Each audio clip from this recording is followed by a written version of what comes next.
Well, don't let the door hit you where the Lord split you.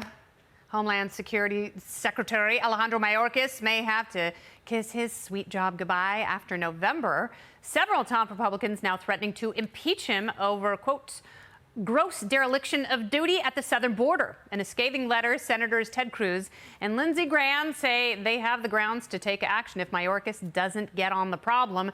The senators say there have been 3.5 million arrests and 900,000 gotaways since Mayorkas took office 19 months ago. Now, listen, I think Mayorkas is a dirtbag. He's a bum. He's doing a horrible job. But should the GOP focus on policy instead of political posturing? Here with me tonight to discuss, South Carolina Republican Congresswoman Nancy Mace. Welcome back, Congresswoman. Thank you so much. So, obviously, Mayorkas is doing a bad job. Obviously, there are massive problems at the southern border. The numbers don't lie, even if the administration wants to. But even if you get him out of the job, you still have a structural failure and systems that need to be reformed. So shouldn't Kevin McCarthy be working on legislation instead? Well, I don't know why the two are mutually exclusive. I think Congress has the right and the ability and the power to impeach Secretary Mayorkas, but at the same time, we should be focusing on policies that'll improve conditions at the southern border. And as you rightly point out, we've had over 4 million people illegally cross our southern border over the last year and a half or so, or since Biden was sworn into office. And so one of the things that I'm excited about Republicans working on is supply chain policy. Supply chain policy that would give jobs and promote jobs and to the south of the United States and Mexico, Central and South America, incentivize companies to get out of China and manufacture and go to the south of our border. Because when countries can prosper, when there's greater trade and their jobs and the economy are improved by that trade and manufacturing south of our border through the supply chain process, then we're going to have fewer illegal immigrants. And so that's one of the ways that Republicans can address via policy the immigration issue we have at the southern border today. Well, the problem that or at least when we're in the majority next year. The problem that we have, though, is the trade that's propping up the countries south of us is the illegal drug trade, because demand in this country, it hasn't changed at all. So, if I'm a major corporation, if I'm the Gap, sure, it might be nice to open a factory with cheaper labor in a place like Honduras, but I worry that my employees, if I try and get people to move there, they're going to be unsafe because you've got narco-terrorists who are running these various countries. So how do you address that?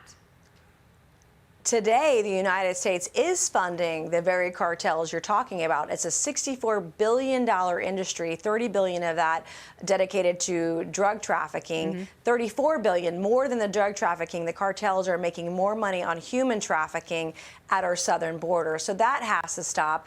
But if we can address the supply chain and get manufacturers to South America and Central America, that is at least addresses part of the problem. And many of the people that are coming here, they just want to work and they want to go back home. They want to work and they want to send money back to their families. And when there's greater peace and prosperity because of more prosperous economies to the south of our border, then there's going to be less illegal trafficking of drugs and people and sex trafficking. And I have to tell you, about 2 weeks ago, in the state of South Carolina on one of our interstates, there was enough fentanyl that was discovered on the side of the road on the interstate by our local law enforcement to kill 1 million people. This is an issue not just in the state of South Carolina, but every state across the country is now a border state. And it's got to be addressed one way or the other. But incentivizing manufacturing to at least go south and out of China is one step in the right direction. All right. Now, speaking of the drug war, Congresswoman, while I've got you here, what do you think about President Biden today pardoning thousands of federal marijuana offenders? Well, I want to give credit where credit is due. I don't always agree with the Biden administration. I've been very vocal about that. But this is a step in the right direction. The president wants to pardon people for very simple possession of nonviolent cannabis offenders at the federal level. And he wants to encourage our governors across the country to do the same. And I think that's a great first step. I have a bill that we've talked about, Kennedy, called the States Reform Act.